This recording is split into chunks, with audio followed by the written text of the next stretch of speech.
The people are frolicking and dancing. He sees the dancing, he takes the luchas and he breaks them. Why did Moshe get so upset? Hashem just said, Hashem just said, I forgive the people. Everything's fine.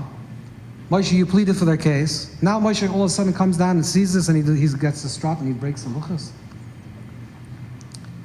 Because Moshe looks at the people and says like this.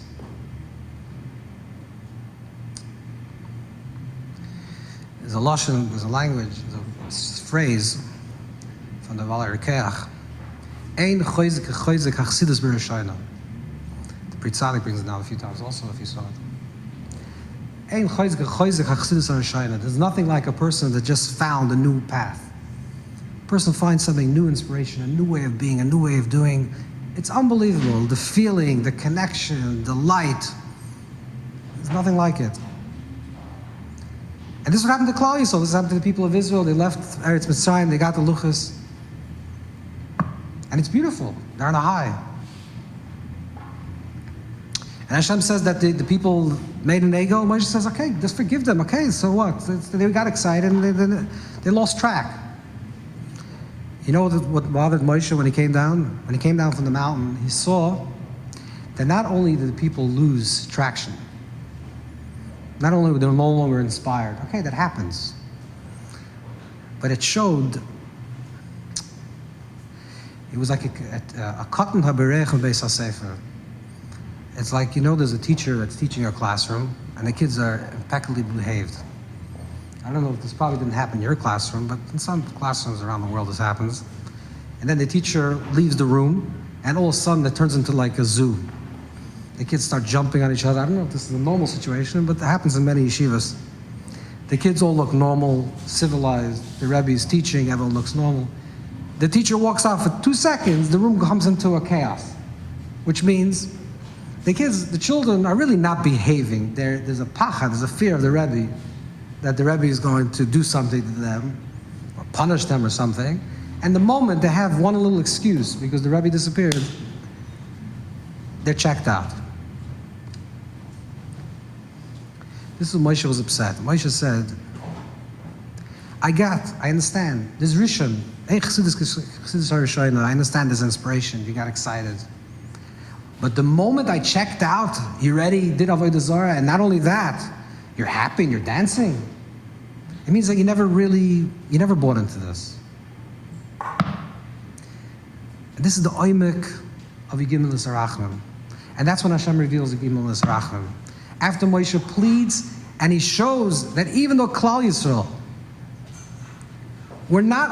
didn't finish well. There's no achris. But worse than that, they show that maybe there was no inspiration to begin with. The power of Yigimel L'Sarachim is at any moment,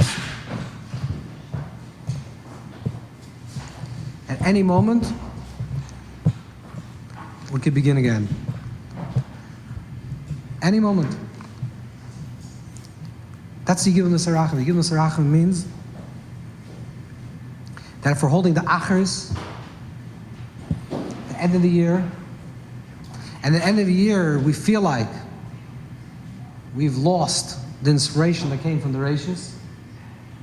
Because how do we finish the year that it should be Hashana, not Shana? And worse, not only don't we feel the inspiration that we felt in Rosh Hashanah last year, and it petered out, but we feel like, let's just finish it. I don't want to deal with this anymore. I just want to get to Rosh Hashanah. I don't want to deal with all the chazarai, all the difficulty that I have in my life. I don't want to deal with all the hardships that I'm having, that I went through this year. And I don't want to deal with the klalos of the Shana, the curses of the year. What are the curses of the year? Tichla Shana, because it said, to end the year and its curses means that a year by the end is always a curse. Because by the end of something, if you're an enthusiastic person, you're always waiting for the new beginning of something else. Okay, this is over. I did it 100 times. It's ready. It's routine. Finished. Let me move to the next exciting thing. No. So no matter how you're feeling, the koyach, the power of Yigimel Sarachim means that we should never give up. We can always start new, even at the end. There's a pasuk that we say specifically in Maseres Yemei Tshuva, from Tilim, Kuf Lamed. The pasuk is, Ki imcha slicha laman tivare. For from you is slicha, is forgiveness. Laman tivare, and therefore I'm fearful, which is very puzzling. Ki imcha slicha, from you, the place is the source of all forgiveness. So therefore I feel good, I feel happy, I feel. But tivare can also mean it's easier to live life. Let's say you hurt someone, you're in a relationship, you hurt someone. It's easier to say the person doesn't forgive, so I don't forgive them, and then we just split. It's easier. It's harder to say, but the person's so forgiving, I'm not forgiving. The person says, I am ready to start over again. But you don't have the koyach to start over again. You would rather the person say, you know what, you're a terrible person, let's split our ways, let's go different ways. The fear, this is why we're afraid, the fear that we have of Hashem's slicha, of Yigimel Sarachim, is because Hashem says, no matter what, I still forgive you. Always. Forever. You can always start again. You finish bad, you danced already because it's over, you can start again. You can always restart even at the end. Even at the achris, even at the end. There's a Ramban. The Ramban, in the beginning of Parshas Devarim, the Ramban writes like this.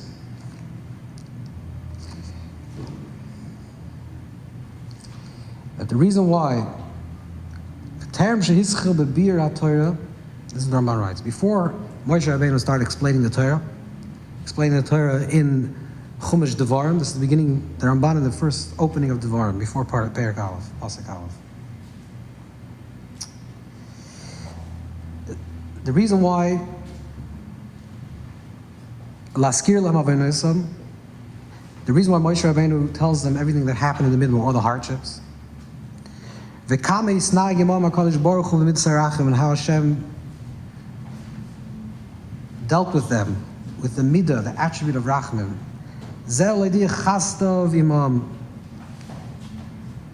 This is to reveal Hashem's kindness, that we shouldn't fall into the same path, and to encourage them.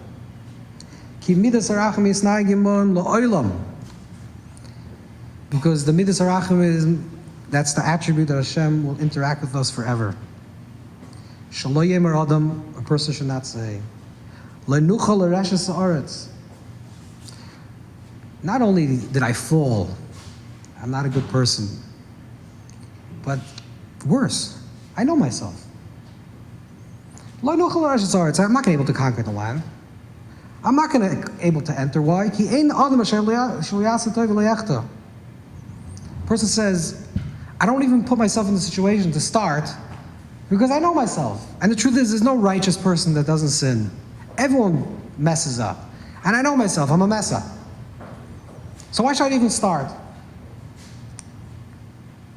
Therefore,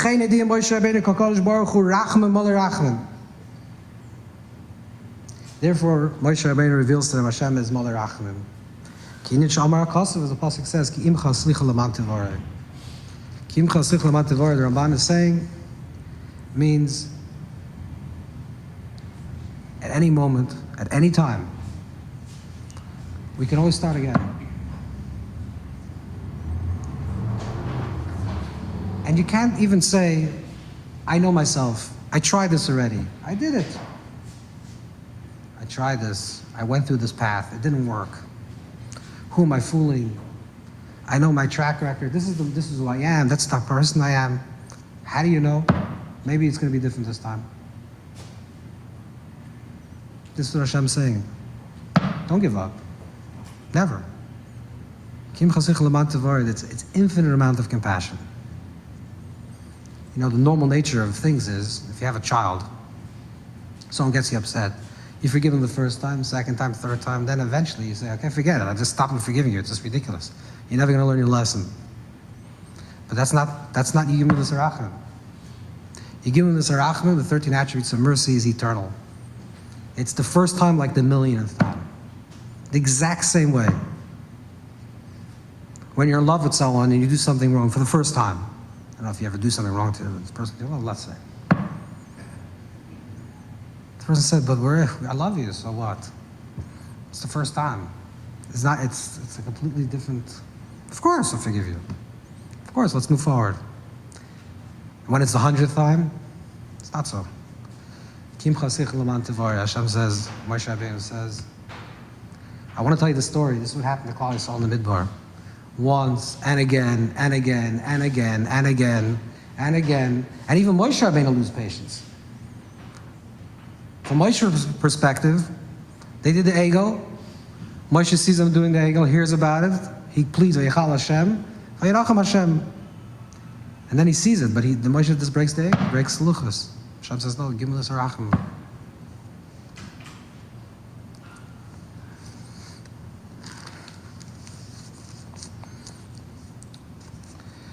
This is the Gewalt of Elul, Chodesh Elul, month of Elul. It's Achris and it's the revealing of the Yigimul Sarachim. We can always start. That's why Elul is both the Achris Hashanah, the end of year, and Elul is also from the Abar Rosh Hashanah, one of the 4 Rosh Hashanahs is Chodesh Elul. Elul is also a time of beginning.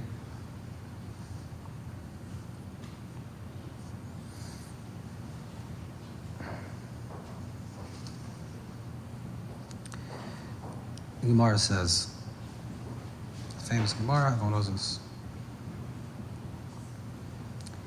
The Gemara says, talking about the Sarasi Metshuva, the 10 days between Rosh Hashanah and Kippur, that there are 3 books. 3 books are open. Tzaddikim, the righteous. So, Nechtavim, V'nechtamim la'altar, they're written and they're signed l'chaim right away.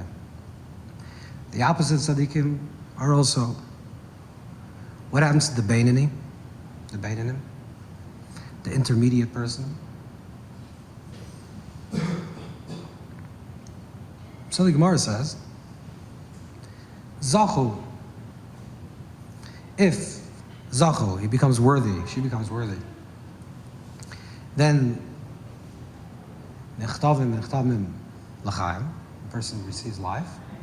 And life means eternal life, Olam Haba, higher life, life of meaning and purpose and depth. Lo zachu, and if a person is not worthy, does not receive. Which means, simply, what is a Beinani, an intermediate person? A Beinani in Din, according to judgment. A Beinani means someone that's shakal. He has even. He's a middle person. He has good deeds and not good deeds, and they're exactly shakal b'din. They're exactly equal, 50%. So 50%, you tip the scale, 51%, of course this is an image. You tip the scale 1%, you have 51% positive, you have good. 51% negative, it's the opposite. That's the language of Zachu. The Rambam brings down the same Gemara, but he brings down the version of the Yerushalmi, the Jerusalem Talmud, not the Babylonian Talmud.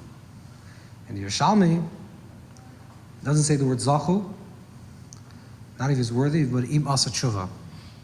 If the Beinani does tshuva,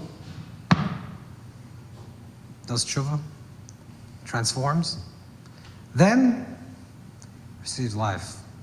Doesn't transform, doesn't receive life. The obvious question is, why does he have to transform? Why does he have to do tshuva? He just said that he's a Beinani. A Beinani means that he has equal. He has 50% good deeds, 50% negative deeds. He doesn't need to do tshuva. Right? What does he have to do? He has to do one good deed. One good deed better than the other good deed. Zachu, he gets Chaim. Loi Zachu, then he gets the opposite of Chaim. So why does the Rambam change the word instead of Zachu into Imasa Tshuva?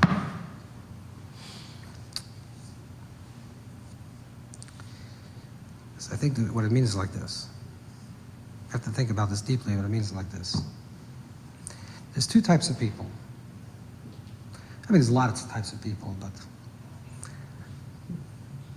in the gamut between the tzaddik and the rasha, the highest and the lowest is the middle people, the Beinani. The Beinani could be two types of people. One Beinani is what the Alter Rebbe writes in Tanya, that type of Beinani, is basically the struggler. Every day, new things come up, new impressions, new sensations, new experiences, and sometimes they're swayed for the positive. They have better days, they have worse days. That's the average man. Average man, can't call him a perfectly holy person, tzaddik, you can't call him the opposite. They're struggling. Some days they have better days than others. Some days they have worse days than the others.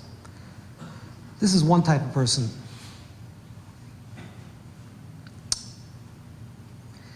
But then, there's another type of person. The other type of person is a very calculated type of Beinani.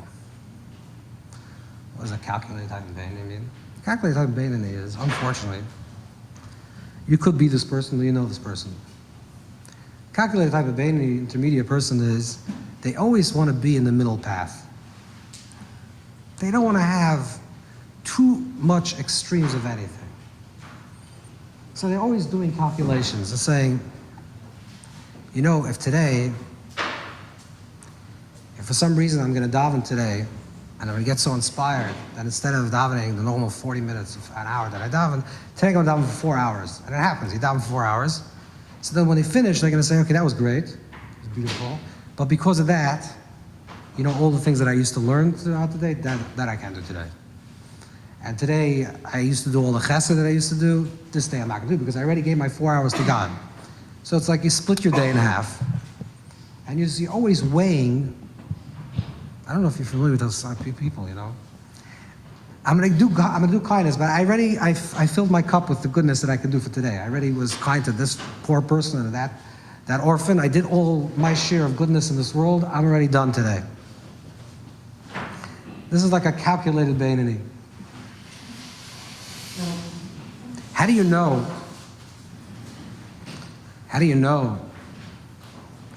If you're a Beinani, if you're an intermediate person that's really struggling, and sometimes you have better days than others, or you're just, I don't know if I'm explaining this person well. But the Rambam writes that there's something that's called the Shvil Azav, the golden path. That you always have to weigh, am I being angry? I can't be completely dormant and not being angry at all, but I can't be angry too much, so you have to make sure you're like in the even path. It's called the golden path. The Kotzker Rebbe once said, it's true, there is a golden path, but they're for horses. If a horse has to get from one place to the next, they have to go through the golden path. They have to be in the middle. But if you want to be a human being, you have to push yourself. Sometimes you'll have an extreme this way, sometimes you have an extreme this way, but you have to grow. If you want to pass through life a mediocre existence, and you want to be a Zachal Bedin, you want to be a Beinani Bedin, yeah, you can be very calculated. I know exactly how much am I going to pray today, how much I'm going to daven. I know how much I'm going to learn exactly today. I know how much chesed I'm going to do today. But today I'm chesed out. I already gave my $100, I'm finished. I already prayed my half hour, I'm done. You following? This person needs tshuva. This person needs tshuva. Why does a person need tshuva?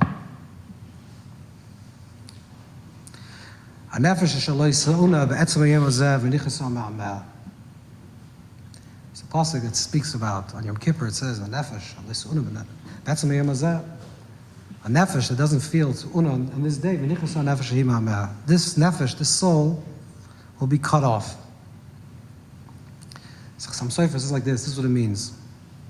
If you don't feel anything on Yom Kippur, you don't feel any pain, anything. You just don't feel. Your life is already dead. This person should be cut off from his people is not a curse. It's not a consequence. It's just a statement of fact. If it comes Rosh Hashanah Yom Kippur, the Arizal says that if a person does not cry between Rosh Hashanah and Kippur at some point in time,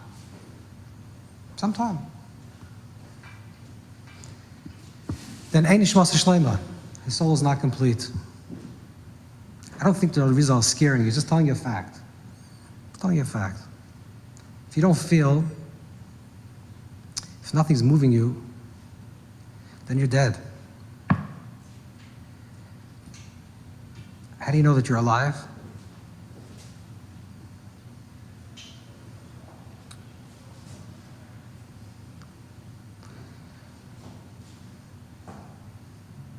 The Torah says that Karas is the curse. The curse of Karas is to be cut off. The curse of Karas to be cut off means that if your life is not connected, alive, awake, then you're going through the routine. You're living life, and you're going to get Elam Haba, you're going to get Gan Eden. It's not a problem. Everything will be fine. You'll be Zacha B'Din. But you were sleeping. You were sleeping. You were not alive. Rishoyim b'chayim kuru mesim. Someone that's a Rasha, someone that's the opposite of a tzaddik, is called someone that's dead. What does it mean dead? That means that you stop feeling. The moment we stop feeling is the moment we're no longer alive. This is the reason why we blow the shofar. One of the reasons why we blow the shofar is a child, God forbid, when a child is born and they don't cry, so I don't know if you're ever by a childbirth, but you give a slap to the baby start crying. Why? Because crying means that the child's alive. This is the definition of life. If you can cry.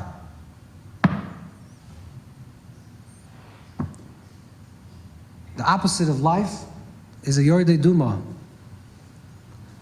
When the Torah wants to say about a person that enters in a state of death, in Sha'oil, in the depth of the abyss, it's called a Yordei Duma, someone that enters into silence. The angel of death is called Duma, silence.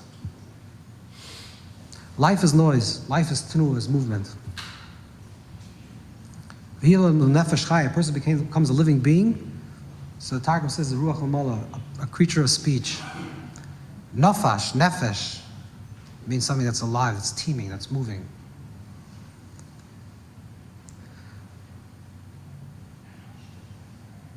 And what happens if you're not alive, and you're not feeling, and you're not moving? So then you have to cry for that itself. If you don't feel anything, and you're stuck, and you're intermediary,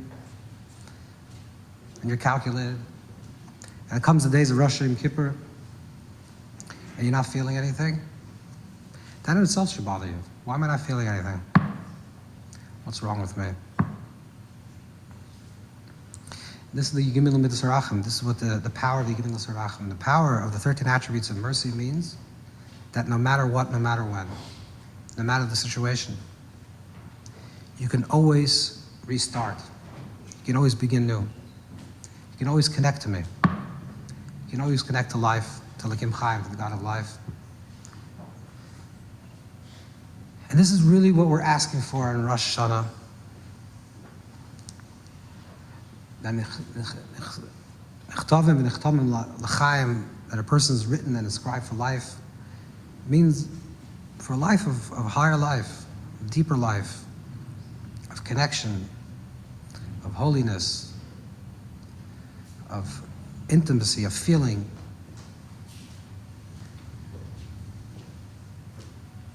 And this is the way we have to enter into slichus. We have to enter into the night of slichus. We have to do two things. Number one is we have to think about our past. Think about the past year, everything that happened in the year. Go through quickly in your mind to understand and to go through the things that happened throughout this year and take full responsibility for those things. I own it. It's me. I take responsibility. It happened to me. It's this person's fault and that person's fault. I own it. It's my life. I'm taking responsibility. That's the achna. The Havdalah part of it, which is when it comes to Rosh Hashanah, and we said that El is also a Rosh, a beginning, starting again, is I have to know how to end things, complete things, own it, and have to know how to start new. And the idea of starting new at any moment. And never to make an excuse, never to say, I was once inspired, I once felt connected, my life is very discombobulated, I don't have the presence of mind. It's all good excuses. But in one moment, through Yigim and the Sarachim, through the 13 attributes of mercy, we can connect to true slicha, true mechila. Slicha, mechila, these are all words that have the word lach, wet, movement, fluidity. And what does it mean? We're connecting to Lakim Chaim, the God of life, which is continuity and life and giving and furthering. The moment we say that it's finished, it's done, I can't do it. I can't do it because I know myself. Or I can't do it because I don't want to put myself into a situation that I know I'm going to fail because everyone fails. You're cutting yourself off from the Yigim Midos Marachim. You're cutting yourself off from the 13 attributes of mercy. The 13 attributes of mercy, Yigim Midos Marachim, means at every moment, at any time, we can decide to start new and fresh and connected and feel connected. Sometimes it's those tears, sometimes it's the break, sometimes it's something that happens in our lives that opens us up to feel that.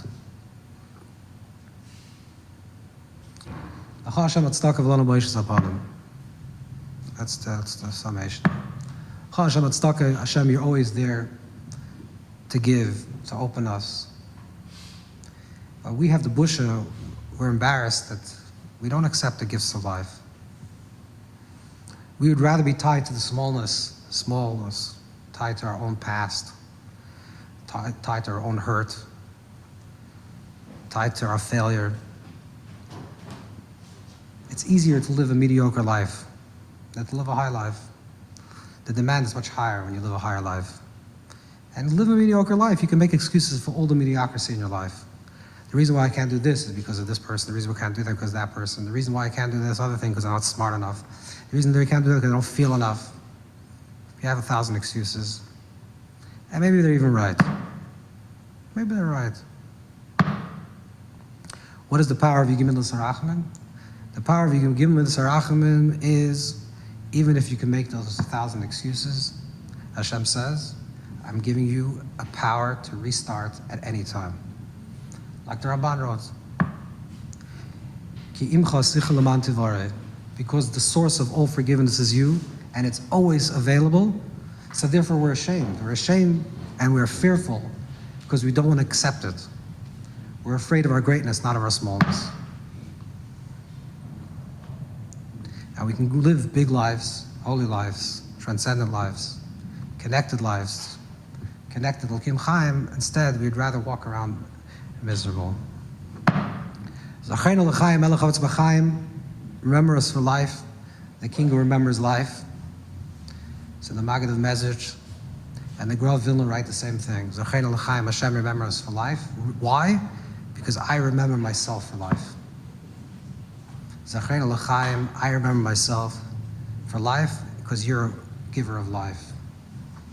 You want life? Choose life. You want forgiveness? Choose forgiveness. You want to live high? Live high. and all the power and all the koyach and all the strength that you need will come to you. Hashem should give us the koyach and the wisdom that when it comes to lichas, we shouldn't just be mediocre. We shouldn't just be like the person that says, I just want to pass through. I want the golden path. I want at the end of my life, I should say, I was a pretty good person. No. You have to say, I want to be the highest person in the world. I want to be the deepest person in the world. And maybe I'll fall. And maybe I'll stumble, and one day will be a better day, one will be the other day. But my she'ifa will be for the highest level. Hashem should give us the wisdom and understanding to know when we have this amazing abilities, we should utilize them. We should wrap up the year. Tichla Shana Kaldasau, we should wrap up the year in all its curses. Take full responsibility of everything that happened in our past. And not run out of steam. Don't wait for next year to be the year, but tonight can be the year. Rosh Hashanah is not next year, it's right now. Because this is the Akhir Shana, this is the end of the year, but this is Akhir Hashana. It can be the end of the year. This can be the year that you said last year is going to be the year. If you're going to end the year as the ending of the year. And we have a few more days to end the year. And then we'll come next year, will be even the higher the year. And don't wait for tomorrow and after tomorrow, start tonight. Okay, we're going to start saying Sluchas. Amen.